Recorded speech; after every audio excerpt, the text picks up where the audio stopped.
Hi friends, అందరికీ నమస్తే. మరి ఈరోజు సమ్మర్ వెకేషన్లో మీ ఇంట్లో ఉన్న పిల్లలకి ఎప్పుడు బయట తినే చిప్స్ కాకుండా ఇంట్లోనే హెల్తీగా క్రిస్పీగా బనానా చిప్స్ అనేవి ఎలా తయారు చేసుకోవాలో చూద్దామండి.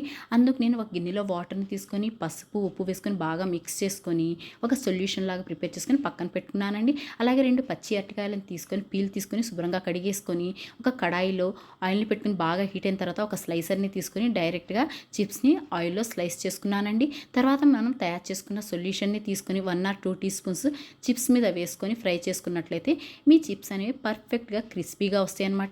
ఒకవేళ మీరు చిప్స్ ఆయిల్లో డైరెక్ట్గా స్లైస్ చేసుకోలేకపోతే ఇలాగ ప్లేట్లో కూడా స్లైస్ చేసుకొని మీరు ఆయిల్లో వేసుకొని ఫ్రై చేసేసుకోవచ్చు.